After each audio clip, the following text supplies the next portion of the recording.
खूप असे पेशंट येतात की जे सांगतात की खूप साऱ्या क्रीम वापरून झाल्या, त्यानंतर साबण चेंज केले, सर्व काही केलं, पण तरी देखील आमचं फंगल इन्फेक्शन किंवा त्वचेची जी खाज आहे ही काही थांबत नाही. हे नेमकं का होत आहे? फंगल इन्फेक्शन आपल्याला वारंवार का होत आहे? किंवा हे फक्त खाज थांबवणं पुरेसं आहे का याच्यासाठी? तर नाही. योग्य उपचार आणि मूळ कारण शोधणं आपल्याला तितकंच महत्त्वाचं आहे. तर नेमकं फंगल इन्फेक्शन काय आहे? तर त्वचेचा संसर्ग आहे.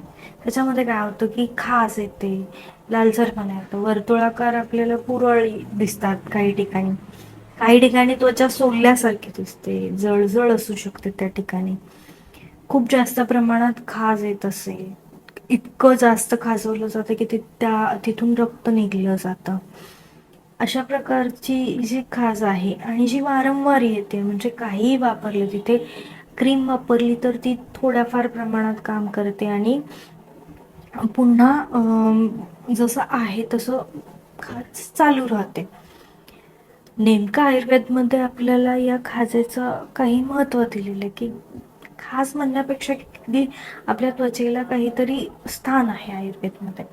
आयुर्वेदमध्ये त्वचेची स्वच्छता, आपला आहार विहार आणि शरीरातलं जे संतुलित आहार, त्यानंतर संतुलन जे आहे शरीरातलं दोषांचं, त्याच्यावर जास्त भर दिला जातो. काही आयुर्वेदिक रसायनं जशी असतात की नाही, गंधक रसायन, महामंजिष्ठादी काढा किंवा खदिरारिष्ट, पंचतिक्त, घृत, गुग्गुळ, हे आपण तज्ज्ञांच्या म्हणजे सल्ल्याने आपण जर व्यवस्थित प्रमाणात घेतलं तर कदाचित ही खाज संपूर्ण रीतीने आणि मुळापासून त्याचं कारण शोधून आपण त्याच्यावर ट्रीटमेंट, उपचार केल्यामुळे ही पूर्णतः बरी होऊ शकते.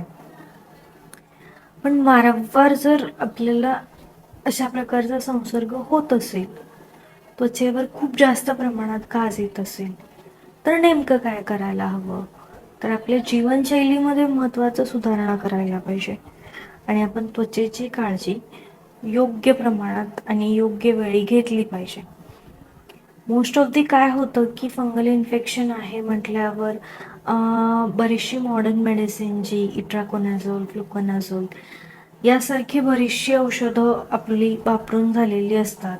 त्यानंतर काही क्रीम्स आहेत जे OTC मेडिसिन्स म्हणजे कॅन्डिड सारखे, कॅन्डिड बी क्रीम किंवा टॉपिनेट, हॅलोपेट यासारखे जे स्टिरॉइड्स क्रीम आहेत हे वापरले जातात.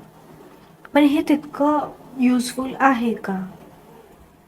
तर तात्पुरत्या प्रमाणात का होईना तुमची खाज जी आहे ही तात्पुरत्या स्वरूपात कमी होणार आहे, पण याने गॅरंटी नाही देऊ शकत की हे पुन्हा होणार नाहीच असं कोणीही सांगणार नाही.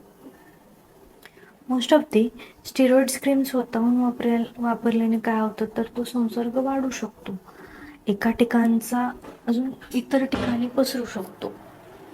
आणि काही वेळेला असं देखील होतं की घरात एखाद्याला जरी अशा प्रकारचे फंगल इन्फेक्शन झालं तर बाकी सर्व घरातल्या सर्व व्यक्तींना हा संसर्ग होऊ शकतो. हे होऊ नये यासाठी काय करू शकतो आपण?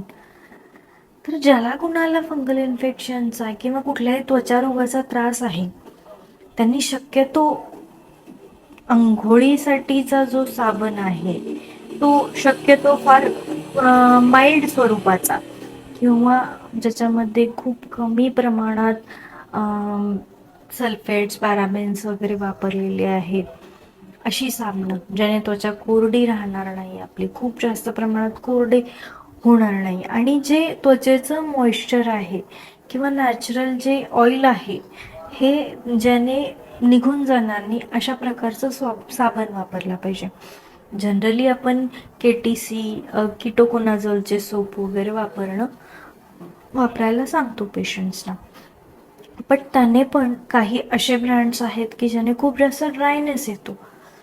सो ते ड्रायनेस होऊ नये आणि ज्याच्यामध्ये ड्राय कंटेंट असणारा म्हणजे SLSचं पर्सेंटेज वगैरे जास्त नसेल असा साबण किंवा ज्या साबणामध्ये थोड्याफार प्रमाणात का होईना ग्लिसरीन कंटेंट आहे असा साबण वापरणे योग्य. कपड्यांच्या बाबतीत जर म्हणायचं झालं तर कपडे एकदम सुती आणि सैल वापरले पाहिजेत. खूप जास्त अंगाला चिकटलेली कपडे जर घातली तर त्याने जास्त प्रमाणात अजून खाज येऊ शकते. त्यामध्ये एक असं पण आहे की तुम्ही जे रोज कपडे धुणार आहात ती नॉर्मल जो डिटर्जंट आहे तो फार कमी प्रमाणात वापरायचा. जनरली डेटॉल सारखं लिक्विड वगैरे तुम्ही वापरू शकता कपड्यांमध्ये. आणि सर्वात महत्त्वाचं, जी काही कपडे आहेत ती थोड्याफार प्रमाणात देखील ओली नसली पाहिजेत. मोस्ट प्रोबॅबली याची काळजी घ्यायची की इनर वेअर्स जे असतात ते थोड्याफार प्रमाणात देखील ओली नसली पाहिजेत. थोडेही ते कडक आणि स्वच्छ उन्हात वाळलेली असली पाहिजे. त्यानंतर असं असतं की काही पेशंट्सना मधुमेह असू शकतो, म्हणजे डायबेटीस. जर तो औषधांनी वगैरे बरा होणारा टाईपचा असेल तर महत्त्वाचं की खूप जास्त प्रमाणात तुम्हाला त्याची काळजी घेतली पाहिजे. आहारामध्ये साखर कमी केली पाहिजे. भाताचं प्रमाण, कार्बोहायड्रेट्सचं प्रमाण तुमचं जेवणामधून कमी झालेलं असलं पाहिजे. रोज थोड्याफार प्रमाणात का होईना व्यायाम झाला पाहिजे. Most of the fungal infection ज्या लोकांना आहे त्यांनी थोडीशी काळजी अशी घ्यायची की शक्य तितका प्रमाणात घामाचे प्रमाण कमी कसे करता येईल. म्हणजे जेणेकरून तुम्ही असं करू शकता की दिवसभरामध्ये 1-2 वेळा आंघोळ करू शकता दिवसभरामधून. त्यानंतर काही डिओ किंवा काही आहे ह्या गोष्टी शक्यतो जास्त प्रमाणात त्याचा वापर नाही झाला पाहिजे. पण डस्टिंग पावडर्स वगैरे आहेत त्या तुम्ही वापरू शकता. त्यानंतर लिंबाच्या पानांनी उकळलेलं जे पाणी म्हणजे पाणी आहे त्याने तुम्ही आंघोळ करू शकता. ॲटलिस्ट रोज नसेल जमत तर आठवड्यातून किमान 1-2 वेळा तरी ते करणं गरजेचं आहे. त्यातून आणि तुम्ही आयुर्वेदिक काही औषधं घेऊ शकता की निंबादी चूर्ण म्हणून वापरू शकता किंवा खदिरारिष्टा म्हणून, महामंजिष्टादी काढा ज्याने आपली रक्तशुद्धी होणार आहे. अल्टिमेटली रक्तशुद्धी झाली की त्वचेवरचं जे काही डाग वगैरे आहे हे सर्व निघून जाणार आहे. त्याच्यानंतर गंधक रसायन काही प्रमाणात वापरू शकतो. पंचतिक्त घृत गोकुळ वापरू शकतो आणि त्वचेवर लावण्यासाठी आपण निंब तेल वापरू शकतो. पण मोस्टली या सर्व गोष्टी आपण वैद्यकीय सल्ल्याने केलेल्या केव्हाही चांगल्या.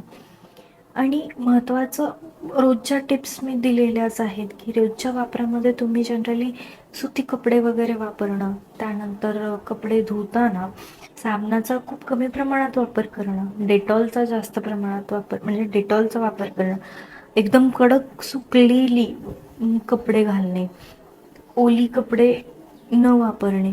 त्याच्यानंतर असं की ज्यांना कोणाला फंगल इन्फेक्शन आहे त्यांची कपडे वेगळीच धुतली गेली पाहिजेत.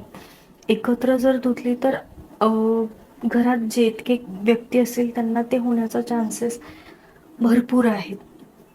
सो या काही टिप्स आहेत या तुम्ही थोड्याशा फॉलो करा. त्याने तुमचं फंगल इन्फेक्शन बऱ्याच प्रमाणात कमी होऊन जाईल आणि त्याचं रिकरन्स म्हणजे वारंवार पण ते होणार नाही.